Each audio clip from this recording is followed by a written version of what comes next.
Hola, bon dia, Munson here with the Good Morning Portugal live stream here on Facebook, live on Facebook every weekday morning, sometimes Saturdays. Tell you more about that in a moment. And of course, we put this on YouTube afterwards, and it is our increasingly popular podcast too. Good morning to you, or whatever the time of day it is. Thank you for listening to the podcast if it's coming to you in your ears right now at some other time. So, Monday morning, 29th of June, 2020. It's Meetup Monday with the Expats Portugal community. If you've come that way, you're very welcome. Bem-vindo to the Good Morning Portugal live stream. Treat this as your home, if you will, and we'll be doing this for the next few Mondays. A lovely opportunity for the two communities to come together. The Good Morning Portugal community, the Happy Homesteaders, and the Expats Portugal. Hoping to speak to Peter Calder, who is a long-time member of Expats Portugal. You might know him as the Spice Guy as well, who has a fantastic business supplying spices in central Portugal. And hopefully we'll be able to get him on. Otherwise, he'll join us via the comments because he was having a bit of a technical issue joining us this morning. But we'll find a way of sharing Peter's work and sharing Peter's insight, if not today, another time, and hopefully live on the screen, if not there, then via the comments. But we will find a way to speak to Peter at some point, and hopefully anyone else who's come from Expats Portugal this morning. A few comments coming in already. Tenha uma semana fantástica para todos. Sorry, that was very Spanish sounding, wasn't it? But have a great week, everybody, says Owen. Beautiful. Thank you, Owen. Really taking this opportunity to practice his Portuguese on us on a daily basis. Hola, bon dia from Paul Williams. Good morning to you, Paul. Great to have you here. And Claire and Steve in early. Bon dia, Carl. Very windy in Pera this morning. I won't make the obvious joke. This morning, as well as linking up with friends from the Expats Portugal community. And I see a lot of us Good Morning Portugal folk have piled in there as well on the forum. Apparently, if Peter is able to join us, he has an amazing history with Expats Portugal, which goes back to 2007. And he's well over 2,500 posts and replies, similar amount of replies to his posts in the forum there. Forum really useful and interesting. I'm finding it really enjoyable being part of that forum there. And we've got so used to instant messaging, haven't we? And it just comes and it goes. And with a forum, obviously, it's a bit deeper and you can be a bit more considered because we've become very sort of flighty and fast moving, haven't we, with social media, just very quick messaging backwards and forth, and things get out of hand. But in a forum, it's a bit more considered, and they do that really well on expatsportugal.com. Go join there. And you can join for free, or you can be a premium member for the small sum of €20 as well and get a load of extra benefits. Who else is here? We've got Rowan. Good morning to you, Rowan. Lovely to have you here, my friend. From Devon in the UK. Clear skies. We're getting a weather report. Look, clear skies and sunny in Vila de Rei. And from the UK as well. From Wayne, bon dia, todos. And that's Wayne who joined us on last Saturday morning. We kicked off, which is the right choice of words, obviously. We kicked off our expat sport report. If you love sport, you'll love it. If you hate sport, you'll hate it. That's just how it goes, really. But we had a great time with our resident sports guy, Calvin Avery. I'm like the sport neutral sort of person, and I had a lot of fun. I don't see myself as a massive sport fan, but I had a lot of fun. Calvin's knowledge is encyclopedic and brilliant, and he makes predictions. I make predictions as well, and we'll see how we get on next Saturday. So if you like sport at all, or like Wayne, I think Wayne's going to come on and talk to us about American sport. If you want to share your sport, your favorite sport, come on and do that with us and join in with the punditry across the board with all kinds of sports. That's next Saturday. We do that Saturdays from 10 until 11. And of course, let me just share one other thing with you that we're doing. Look at this beauty here. This, of course, is our wine club wine of the week next Saturday. Well, actually, we do a tasting every fortnight. And this one, the Pagos, is distinguished by a unique terroir. It's from Setúbal, down there below to the south of Lisboa, the capital. And the grapes are Touriga Nacional, 100% Touriga grapes in that. And that's why it's called the Pagos Touriga. And we'll be tasting that. You can get it from Continent and you can join us on Saturday night. And Owen's here. He may well be suggesting a pairing with that bottle of red that we will taste. under the excellent guidance and leadership of Eloise Healy, who is already on the case, I believe, organising field trips as well. So that's something to look forward to. The Good Morning Portugal Wine Club on the road, drinking responsibly and having a designated driver. Wouldn't want that job, but there you go. Veronica McCluskey, good morning to you, Veronica. Lovely. Thank you for joining us. And Britain is facing a diplomatic backlash over its plans to deny countries like Portugal the chance to be exempted from the 14-day quarantine. Go figure. Now, I wanted to ask you about this because there are a couple of news stories. I may look at the weather, although you may have given me enough of a weather report there, but always good to look at the weather.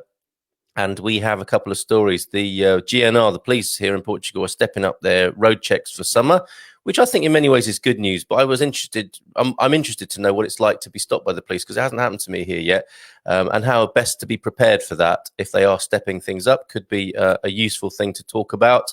And obviously to address one of the darker sides of moving to Portugal. This is the road safety record. It's not one of the safest countries in terms of statistics. And obviously the government and the police are addressing that. And a really cheerful story for you. Always put into context, of course, because we're all about dreaming up a new future for humanity with our plans to come here to Portugal. Well, some of us anyway, the happy homesteaders especially. New bank collapses could be on the way, warns central bank. An interesting piece from the Portugal resident, and that's Natasha Don. Just keeping you informed, just helping you be a meerkat rather than an ostrich.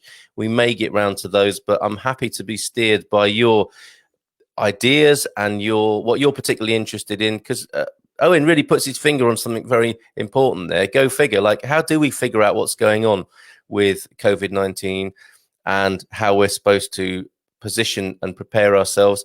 I think I'm going to say most people, it's not a big issue. A lot of the people in the Good Morning Portugal community, and dare I say it, in the Expats Portugal community, are living quite simple lives that aren't like the kind of run-of-the-mill normal life where you would be expected to know what to do at every time. Am I right? Am I wrong about that? I mean, I think we do live slightly differently as an expat community.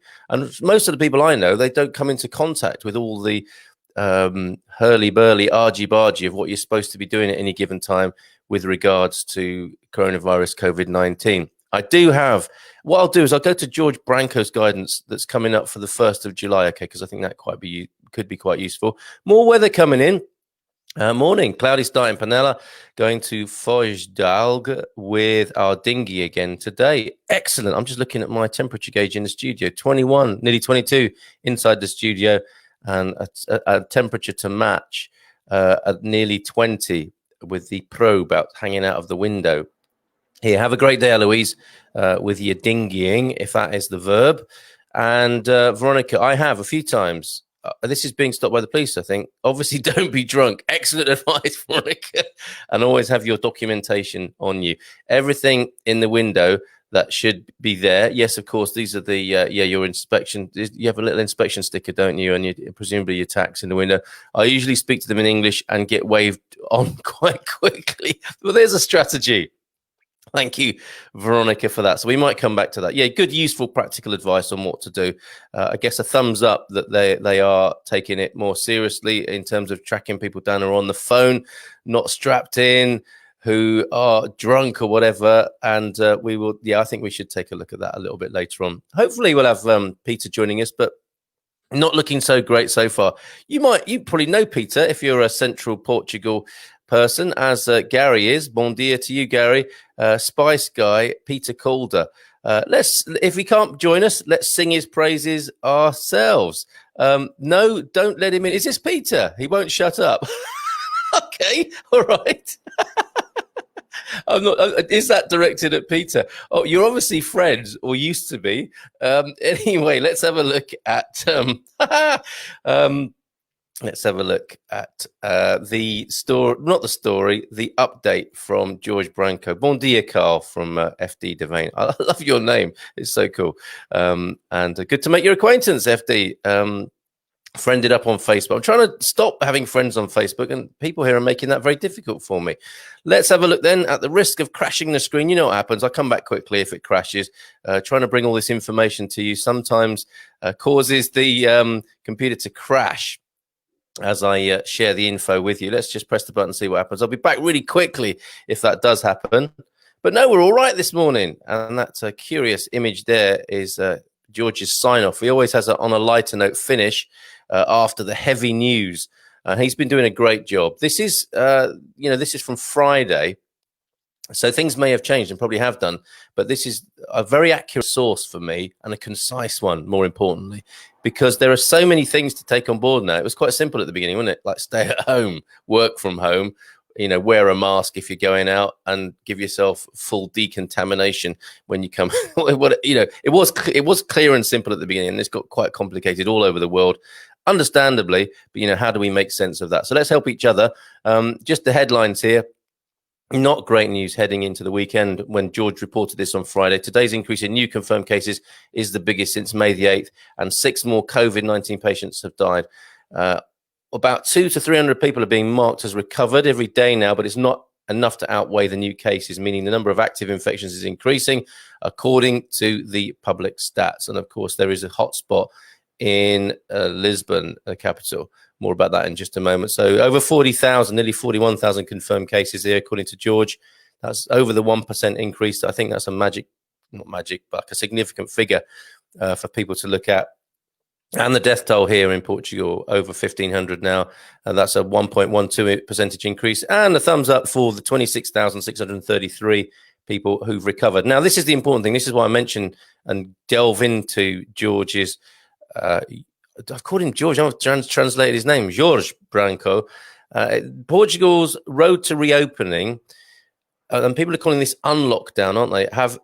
Has been split into 3 to counter the continued growth of cases in Greater Lisbon. And this is what I mean, for our community. I don't know many people who are in Lisbon who are part of this community. Tell me if you are and what it's like for you, obviously. Specifically, 19 do you say freguesia? I know some people like to pronounce this as freguesia. I'm sure it's freguesia. The parishes, basically, mostly outside of the capital itself. There was a little bit of confused reporting around this yesterday, so I decided to wait until today to let you know everything you need to in one go. All these changes kick in on July the 1st. So this is Portugal, what you need to be aware of, and I'll run you through what will be different depending on where you live.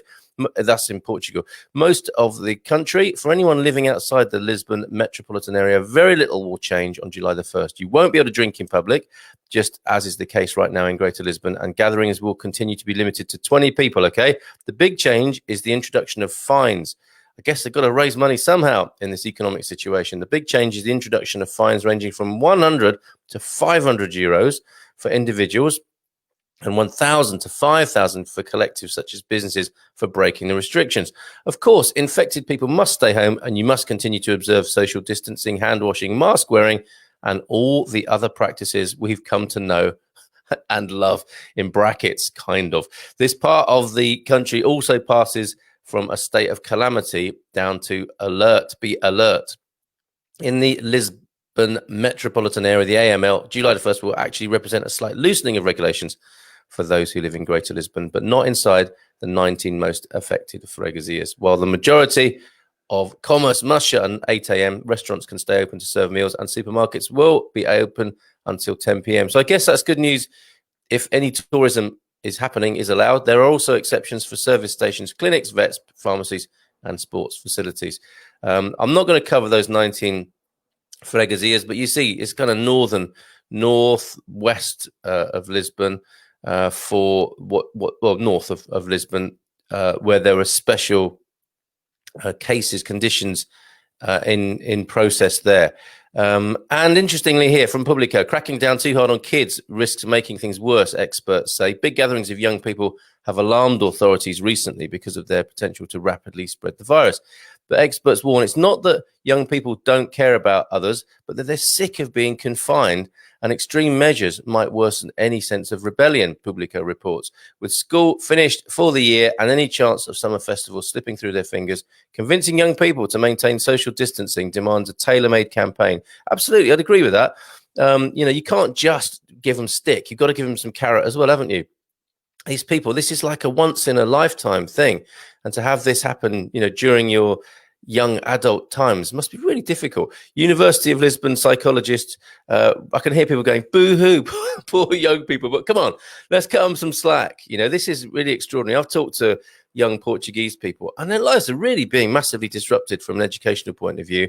And we do have to give them some carrot as well as stick. University of Lisbon psychologist Professor Margarida Gaspar de Matos said, reacting too strongly risked creating a social divide that didn't help anyone in terms of public health. Would agree with that. What do you think? And should I even bother to talk about air bridges and corridors? I think this is all being made up. I mean, it's difficult enough for a country to figure out what to do, but when countries try to talk to each other whilst the airlines and tourist industry are snapping at their heels, it must be a pretty terrible job. And that's not a defense of governments. You know me, I'm not the first to defend governments. But what a mess. And I guess what I would say about this is we've got to help each other out here, haven't we, with what information we know. Do you have a specific question about this, and can we help each other out with this? Oh, I see. That was Veronica wasn't having a go at Peter, our guest. That would have been so rude, wouldn't it? Just talking. Yeah, don't let him in. He won't shut up. Oh, okay. On Expat Sport Report. Okay. Police in UK, says Rowan, are very tight on seatbelts, phone use, etc. Yes, indeed, Rowan. And Wayne is hoping to fly into Lisbon in a few weeks. Fingers crossed it settles. Yeah. Well, if we can help you, Wayne, with any intelligence on the ground, actual personal experience, we will. So we'll come back to that. We'll come back to the police stepping up their checks for the summer, and also the bank collapse piece. I bet you can't wait to hear about that. And Astrid is here. So we should say hola, bon dia to you. Astrid, hello, how are you? Good, how are you? I'm very well, just getting in my stride there. And very sad, obviously, to see that Peter's struggling a little bit technically to join us. And it looks like, yeah, he might not be able to do that this morning, sadly. But we can sing his praises together, can't we? That's right. That's right. So that's a shame. It would have been really interesting to have heard about Peter's stories with being part of the community for such a long time. We will find a way of doing that, and if not this morning, then another time. Because yeah, as you say, he will be a great guest to have. Forgot to mention earlier there was the screen, well, not a screen saver, but we have a 60-second screen at the beginning of the Good Morning Portugal live stream, just to give everyone a chance to come in and settle down with their popcorn, tea and toast or whatever. And it was from Helen this morning, who likes to catch the show a little bit later on as a bit of a self-confessed lady of leisure. But you'd have seen behind Astrid and myself there, if you tuned in from the start, a beautiful composition of beans, cabbage leaf, and a couple of berries. Keep those coming. She sent me some more, got some more from Peter. Beautiful morning views of Portugal just to start the day. So do please share those with me. They're really lovely, and I really appreciate anyone and the work people are sending in that we can feature there. So Astrid, you are here, of course, from Expats Portugal. It's Meetup Monday. What's going on at Expats Portugal at the moment? It's been very busy actually over the weekend. Maybe many of your listeners know that we worked together last Thursday evening on a webinar about how to move to Portugal with the special guest Peter from enjoyportugal.com. And we've just been inundated with emails from people wanting copies of the webcast or the webinar, and asking about what's happening next. So that's been very exciting over the weekend. The other things that we're trying to do, and maybe this would be good for your wine lovers out there, we're very keen to set up a, sorry, someone's calling me and they shouldn't be. Trying to set up a wine recommendation list. Pardon? It might have been Peter, because that is another way of getting Peter on the show, actually. Whilst you're telling us about the wine offer, I think you were about to tell us about a wine offer, I could set my phone up and send the phone number out. So please carry on with that whilst I do that. Oh, wasn't the wine offer, we're all into these guides, these Expats Portugal guides, helping people make decisions when they're in a foreign country or can't speak the language or having difficulties, sort of finding where to start. So we've done our survey about the best places to live, and that's all actually being compiled now into a beautiful presentation. Hopefully that should be out in a couple of weeks. But we also did a restaurant recommendation, so to name your favourite restaurant. And we've got some really, really good contributions to that. We're going to put that into a guide, and would love for people to contribute to their favourite Portuguese wine, and allow people to get some guidance when they're going to choose wine, whether it's at a restaurant or if they're going to the supermarket or wherever they're buying their wine, is what to look out for, recommended by our community. So that's a post on our forum now, so I'd love for people to get on board and recommend what they like, including where the wine's from, and a rough price point would be good, and we'll put that into a guide as well that will be available to our members. Fantastic. Excellent. And you mentioned the webinar there, which was great. I really enjoyed working. So much fun. Yeah, Peter Van Noonen's a really knowledgeable guy. It was really good.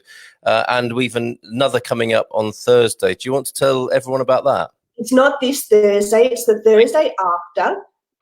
So I think it's the 6th of July or something, but we've got a special guest. This is particularly for anyone who's interested in the international school system here in Portugal. So we've got a lady called Shitra who is about to open a brand new state-of-the-art international school here in Lisbon called the United Lisbon School, and she's on board as our guest for that, to talk about what you need to know about the international school system. There's probably a bit of knowledge there too about the regular school system, but international schools is where her strengths are. Hello?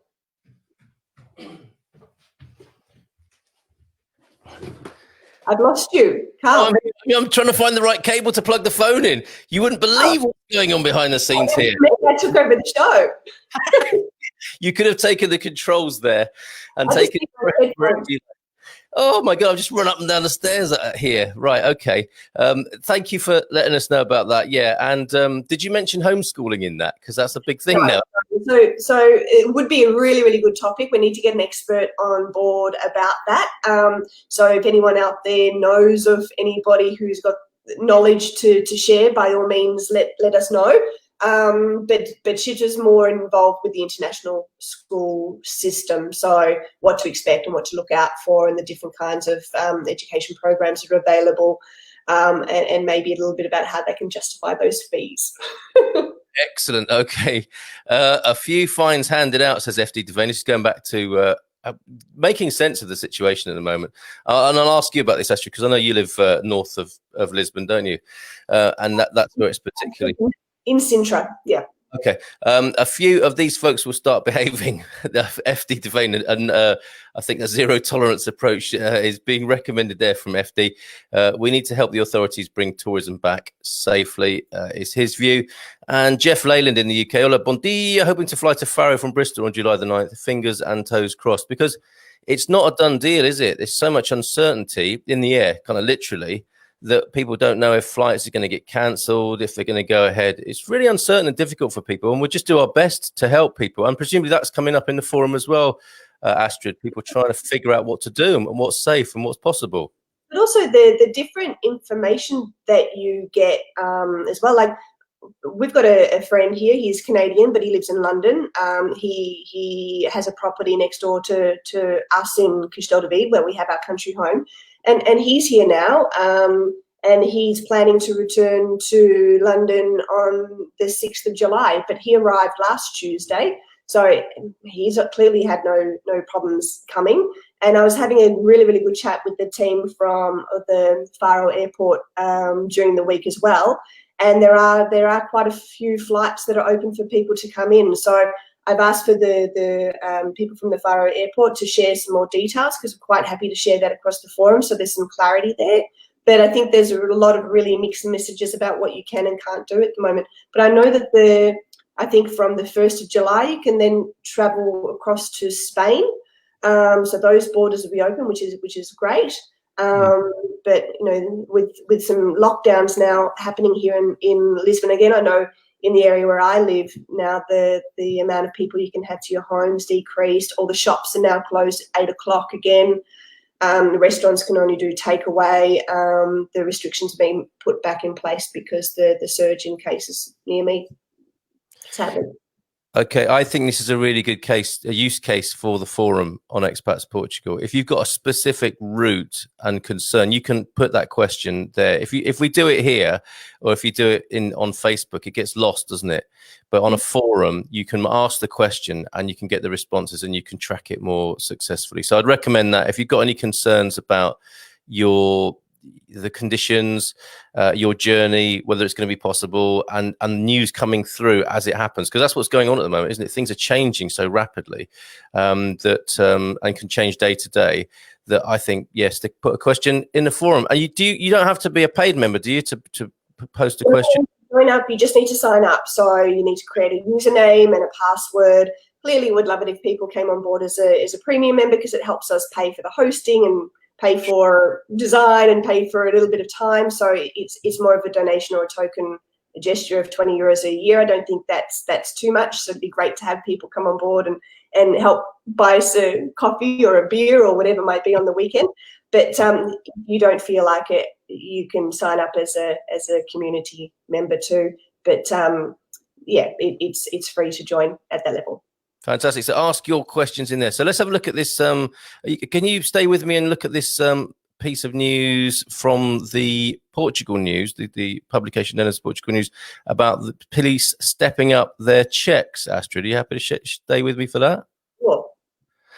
And people have already started sharing their experience of being stopped. I mean, that's the main reason I share this, is because I think it's a really good idea to know what to do if you are stopped, because it can be a little bit scary at any time, I think, being stopped by the authorities. But in a foreign country, it brings another dimension to things. Just the backstory here then. GNR reinforces patrolling and inspection on roads during the summer. They will intensify from the 26th of June, so it's begun, until the 6th of September, the patrolling and inspection on Portuguese roads to ensure safety during the trips made in the summer period. I guess this is going hand in hand with the hopes for tourism, I suppose. I think also the fact that on Friday the school holidays started, and in September, mid-September is when it goes back. So we've got 3 months worth of school holidays, which is crazy. But those dates look very much in line with the holidays for the school kids, and when people probably take their most time on the road. So you say 3 months. I mean, is that normal? Because I'm a homeschooler, but is that normal to have 3 months? Every year I've got my 2 girls home for 3 months, and I'm always trying to find things to do for them. Usually there's camps that there are some camps. In fact, my eldest is going to learn to surf next week. So she's going on a surfing camp, and sorry, someone's really persisting trying to call me, but it's a UK number. I'm not too sure who it is, but I'll turn that off, I think. So there are some camps, but they all need to be outdoors. So usually they have a lot of camps which are activities for the kid, particularly if you're a working parent. I'm lucky, I work from home, so I can be there for them, but a lot of parents can't. But 3 months is very, very typical. Every year, the whole summer is when it closes down. In Australia, the longest holidays is 6 weeks. So I always tell my friends back there that they've got it easy compared to my 3 months worth of holidays. Yeah, I only remember 6 weeks. Anyway, in a statement, the National Republican Guard stresses that during the summer, there is a substantial increase in traffic, but this year, due to the pandemic of COVID-19, a greater flow of travel is expected. That's interesting. Okay. During the travel in safety operation, GNR will favour preventive action on the main roads, such as highways, main routes, complementary routes and national roads, through an effort for the most critical roads, with the objective of combat road accidents, guarantee the fluidity of traffic and support all road users, providing them with safe travel. I won't read the whole thing. This is an excellent piece from the Portugal News. I'm very grateful to them for it.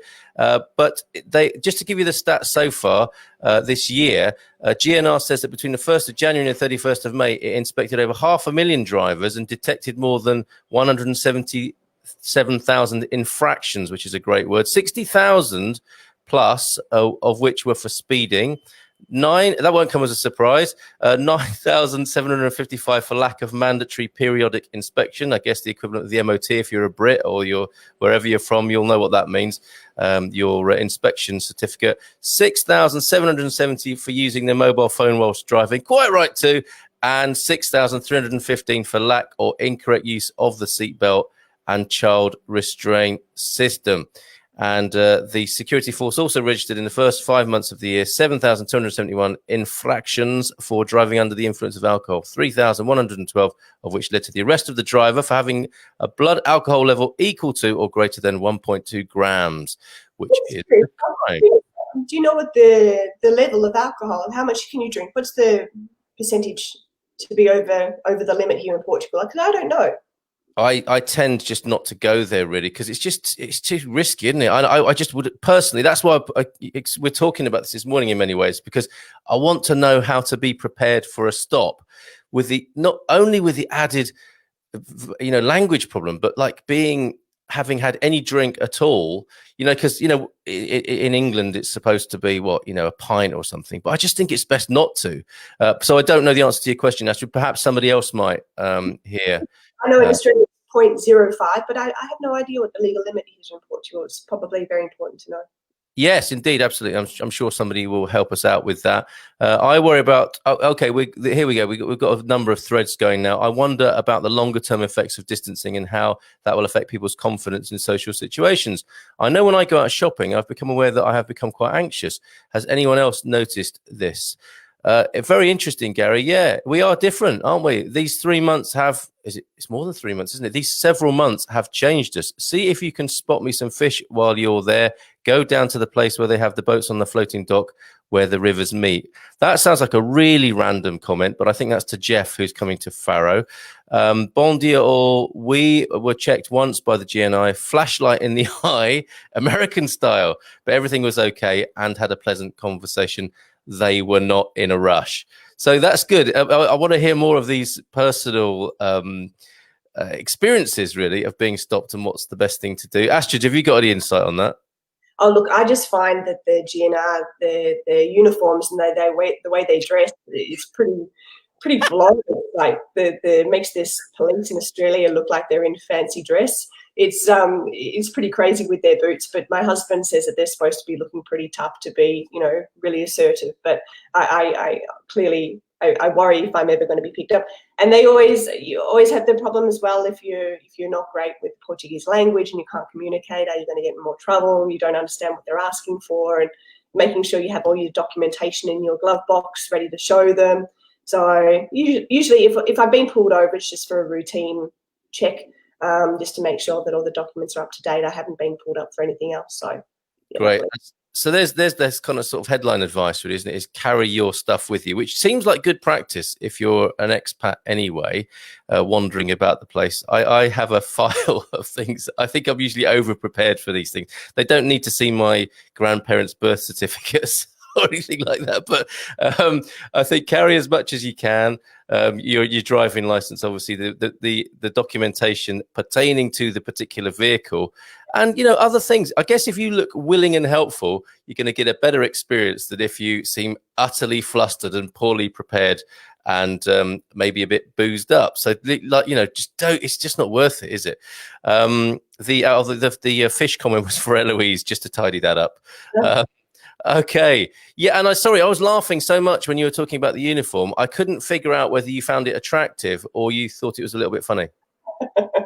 Oh, look, they look really nice and blue, the Australia, but it's not as, I guess, it's just, you know what I mean, with the GNR, they've got the big boots and they've got the hat and they look really tough, and I find them to be quite dominating, but I guess they're supposed to be. That's the, in Australia we don't have the police and the GNR. We only have the police, and they do everything. Whereas here you've got the two GNR just about the road safety, and then you have the police that maybe they look a bit tamer, or a bit more calm, but not as scary. Yeah, I have gay friends who found the police here very attractive with the boots and the tight-fitting blue sweater and the beret. So it really works for some people. Sorry, go on. That's the GNR dressed like that. Yeah. Not the police are a bit not so tough. Okay. All right. Nicely put. Okay. Simple 5-word guidance here from Owen. Remain respectful at all times. I mean, that's great advice, isn't it? There's no point. I don't think it's a good sport to take law enforcement officials on, as some people seem to want to do. I don't get it. I mean, the best thing surely is to give them what they want, and move on. We've all got better things to do with our time, and presumably they have too. So excellent advice there, Owen. Remain respectful at all times. Good guidance for life in general, obviously, as well there. Bon dia. Jerry is here. Good morning, Jerry. From Expats Portugal, of course. Last time I was stopped by the GNR, the officer inspected my documents, handed them back, told me I could go, and wait for it, gave me a salute. Is that because it says Lord Lawler on his documents? I'm not sure why that would be. It's just or is it the demeanour that Jerry has that's got that going on there? Astrid's not saying anything. Okay, but I like that. Anyone else like Jerry been given a salute, which is really awesome. We could be very mischievous here, Astrid, and let tourists know that they are welcome to call in at any Portuguese police station and claim dish of the day and a free beer. But perhaps we shouldn't do that because that would be a bit naughty, wouldn't it? Wayne Barker, desculpa, mas tenho que fazer álbum trabalho Tchaikovsky Passoa. I hope Google Translate works. Now, Astrid, we are really in some hot water here because I don't know what Wayne's talking about. Do you? He's apologising, but he has, I don't know what tenor is, I'm not too sure if that's the right word, but he wants to make a work album. Yeah, that's about, Pessoa is people, but I'm not too sure what the... I've got it. Yeah, I think that Google Translate isn't working there, is it? But I think he's got to go to work. Is my guess. And how Tchaikovsky got into that mix, I really don't know. Yeah. Album, I'm assuming that means the same thing in English. But, okay, so maybe he's working on an album. He's obviously not collaborating with Tchaikovsky because that'd be very difficult without the help of a medium. But, well, whatever. Good luck with that, Wayne. And there's no need to apologise. All are welcome here. We haven't heard a great deal from the Expats Portugal community. I know they're here because our numbers are swollen this morning. So do say hi. We're a friendly bunch. A bit weird, as you can see, as well. But do say hello if you've come this way via Expats Portugal. Have noticed that the GNR guys all walk like they have a coat hanger left in their shirt. Might be part of the training. And do you know what? If I had boots on and tight trousers and a tight blue shirt showing off my finely chiseled pecs and a beret, I would walk like that as well, Gary. Come on, imagine yourself in that position. Peter is here, if only via comment. We are so glad to have you here, Peter. He's downloading a new browser. I do apologise, Peter, if I've put you under any stress joining us this morning, but we will have you here. At some point, if only I just record a podcast with you about your life here in Portugal and the wonderful spice business that you have, we'll do that. But we will find a way of having you grace our airwaves. And sorry if we've put you under any stress with the technology this morning. I think Wayne is saying ciao quite simply. Yes, I think so too. But he went for it, didn't he? A full-on Portuguese greeting or a sign-off. Perhaps he was saluting as well. I don't know. Not sure what's happening there. I would like to take a look at another piece of news now. And I do so with some hesitation here as well. Oh, we've got a grumpy face from a grumpy emoticon from somebody. I'm not sure. Maybe that's somebody who doesn't like the police uniform. Not sure. Let us know. But this one, I think we should be aware of. As grim as it is, I think we need to be prepared for this. You know, and as I've said before, you know, do we take a meerkat position where we're alert, as we're being told so many times in our lives at the moment, or are we ostriches? New bank collapses could be on the way. This is from Natasha Don at the Portugal Resident. Portugal's central bank has warned unless member states act together to stem the effects of the COVID pandemic on the financial sector. The Bank of Portugal's report on financial stability, published yesterday, doesn't mince its words. If the measures of government support to the non-financial private sector are not of an adequate dimension or sufficient in terms of the length and magnitude of the pandemic crisis, or if they are withdrawn too soon, the risk of non-compliance, people and companies being unable to pay their loans, it could trigger the need for direct intervention on the financial sector. Still headed by Carlos Costa, a governor with enormous experience of banking collapses. Is he the one who's known as the Ronaldo of banking, I wonder? The bank praised measures still taken by the government and European Central Bank already, but says more are needed within a European framework of European coordination to ensure that weaker countries are not even further penalised. You can read the rest of that for yourself, but wanting to give you a bit of a heads up there. And I know that our president here has put pressure on the banks as well. You know, they were bailed out. The people helped the banks in 2008. Is it time for the banks to help the people? And I think he was a little bit disappointed with the response. Any view on that, Astrid? I don't know enough about it, unfortunately. So I know my husband is very opinionated about the banking and the government and things, but I don't have an opinion. I'm not educated enough. Fair play. It never stopped me to say. I'm just, I suppose I'm mindful because we our group is called the Happy Homesteaders, and the idea is to sort of spread our risk a little bit, I suppose, in growing our own food and becoming a little bit more self-sufficient, which I think Portugal is so well set up for, not just for expats coming in to do that, but the people of Portugal, I think have a really lovely, what would it be? A sort of skepticism about government and banks, in the culture.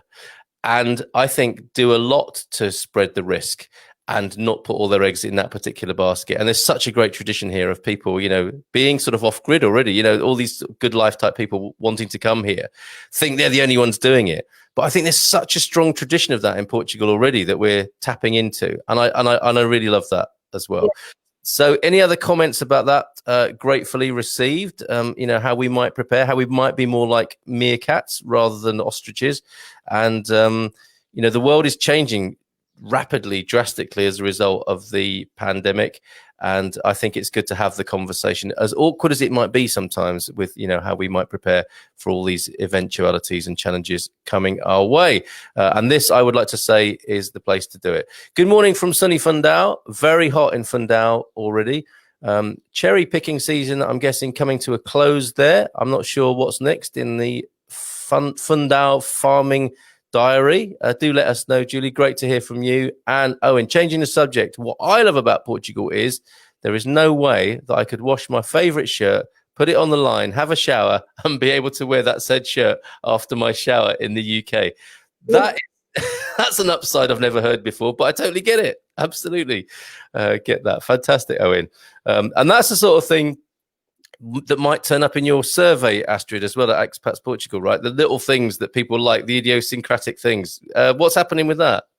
Well, the survey's still open. I can see that people are still responding. It's all coming in, but it's with the designers at the moment. We're making it into a nice presentable booklet with lots of easy to read mapping and stuff, so that when people are considering where to live in Portugal, whether it's people already here and they're wanting to try somewhere else, or people who are moving here. So it's being designed. I'm really excited. So I'm in contact with the designer, pretty much every day at the moment. And I think it's going to look really, really cool. So we're very excited. And it's comprehensive in the sense that it's kind of every aspect of what you might want to know if moving to Portugal and what to do when you get here. Is that the idea? It's not so much that. It's about... So, because one of the biggest questions that we get on the forum, and I also see on social media as well, is where is the best place to live? This is what I'm looking for, X, Y, Z. So we compiled 2 surveys, one for people who are not here yet and wanting to come and what was important to them. And then we put the survey out to people who were also already living here as a separate survey, and asking them to rate based on all the questions that we got from the people who are wanting to move here, like access to supermarkets, the internet, whether it's rural, by the sea, all these different things. And we put the 2 and 2 together. So the answers to the questions are actually by the community who are already here. And some of the people have been here only 12 months, others have been here for over 20 years. But we're hoping to collate the 2 bits of information. And the idea is that it will be continuously updated. So the more responses come in, probably every 6 months or so, we'll go and update that so that it's as current as possible. But it's been really, really, really, really good. So depending on what sort of rocks your boat, if you want to be part of the foreign community, when these places are where to go. If you prefer to be completely isolated and away from the foreign community, this is where the good places are to consider as well. So just a matter of sort of getting the two lots of information and compiling it all into one to the ultimate guide. Fantastic. When's it coming out? We've been told it's going to be ready the second week of July, so we'll see. Oh, marvelous. Okay, excellent. Looking forward to seeing that. Anything else you want to share from Expats Portugal and the world of before we sign off this morning? No, I just keep coming back. We've had a lot of activity on the forum of late, which is amazing. Please come in, post your questions, interact, say hello, and just sort of, it's a great place to hang out. And come and introduce yourself if you haven't already. And if you're having a clear out, get your stuff on the classifieds there, which I'm endeavouring to do. I mean, I'm actually selling the whole house, not just the stuff in it. We started this classifieds or buy, swap and sell because it was meant to have been in high demand. And I think we've had this conversation before, and then everybody wanted it. And then COVID came, the coronavirus came, everything shut down. And we're just trying to get it active again. If we, don't see it sort of getting full with stuff, if you don't have stuff in your cupboard to or your garage to sell, then we'll have to tweak it and change it a bit, because we've got some other really, really cool ideas that we want to implement on the site. So it might go and be taken over with something else. So please come and show us that it is worth the time. It is worth the pages on the website. It's there for you. It's not there for us. It's there for you to be able to find and be able to move stuff that you have at home. A clear message from Astrid from Expats Portugal. Use it or lose it with the classifieds. Come on. Okay. So we can do with that section. So definitely come back and have a look. Fantastic. All right. So, Peter, just coming back to you there, Peter, people will recognise you, I'm sure, from your picture around central Portugal. You're a character around there, I know. Looking forward to speaking to you at some later stage. Sorry it didn't work out today. And good luck with that new browser. We will find a way to bring Peter to you, everyone, and talk about his experience here in Portugal, which is very interesting. And, of course, his spice business as well, which I have to say, I wanted to talk to him about black peppercorns because I can't find them anywhere in the shops. And Peter trades. Go on, Astrid, you wanted to add something there? Yeah, because we had a barbecue over the weekend, and my husband needed black peppercorns, and Aldi have got these really good ones at the moment, big packets like this, all black, mixed with red, white, and black, and white peppercorns. So there you go, Aldi. It's hellish picking them all out, though, isn't it? Well, no, you can get the packet of black, you can get the packet of mixed, or you can get the packet of all right, that's me just being silly, sorry. This is Jeannie from Belgium saying album, I think it was Algum, trying to crack the code here of no harm done, Wayne. We got the gist of it, and we wish you a good day, as we do to everybody here from the Good Morning Portugal community, from the Expats Portugal community. And yes, what Jeannie thinks he said was album was Algum, meant Algum Trabalho. And see you later. Got some work to do. See you later, people, or ciao. So we'll extend that to everybody. Take care. We'll see you tomorrow. We're talking about, and I've forgotten the name of them. Astrid might know this. I'm not saying that for any particular reason, Astrid, but what is the Portuguese, but mainly known as to be a Brazilian cocktail, the national cocktail of Brazil? And this was Caipirinha. Caipirinha, that's it. She knew it. She's in our pub quiz team if we need her. Jeannie mentioned that the other day, and I just looked at it, and what I found out was it comes from the Alentejo originally, and get this, it was designed, it's thought, to be a remedy for the Spanish flu. So there is perhaps a coronavirus COVID connection with the caipirinha, which we'll dive deep into, maybe make up a virgin one for tomorrow morning to try. Is a virgin one. I think all it is pretty much ice and the sugar syrup and lots of sugar. It's pretty intense. It's good. Oh, and there's lots of fresh lime in it too. But you couldn't make it a virgin. You may as well just have. All right. Astrid said we should just have the real thing, so we probably will. Can you imagine? Tomorrow morning. Bon dia. I'm up late again in San Francisco. How cool is this? Esther is listening in California to us. So glad to have your company. Peter just bought 5 kilos of peppercorns from the competitors' chili experience, along with lots of other spices and chilies. I think like half a kilo, not 5 kilos. Oh yeah, that would be a lot, wouldn't it? 0.5 kilos. Thank you, Astrid, for setting the record straight there. I see a kind of superhero battle between Spice Guy and Chili Guy. Maybe make an excellent children's TV show. And the caipirinha. Thank you, Esther. She knew that, and indeed, says Jeannie. Who came up with that suggestion of the caipirinha. Indeed, I think she is suggesting we should drink the real thing and not mess about with any virgin versions of the caipirinha, which we'll do tomorrow. And on Wednesday, Mike Brodie from Owlnet will be back talking about how to start up a business in Portugal with a particular focus on startups. I've worked with Mike on Owlnet, the community-focused social platform. And we had some great help from the University of Aveiro's startup incubator there, just outside Aveiro in Ilhavo. And hopefully we'll have somebody from the PCI there to talk with us as well on how to start up a business in Portugal, but with particular regard in this sort of startup type businesses. But I'm sure that's a question that's not going to go away, and we'll get another bite at that. I suspect it will come up for as a continuing theme in Expats Portugal forums, and maybe another guest that we can get on for one of our webinars there, Astrid. Great. Thank you so much for joining me this morning. Thank you for having me again. Always fun. I'm glad you think so. And all of us moving away now with images of Portuguese policemen, caipirinhas. What a life we live here. And Owen drying his shirt so quick that he can have a shower, wash it, have a shower, come back and put it straight on. That's life in Portugal, folks. See you again tomorrow for some more. Até amanhã. Até logo. Ciao for now.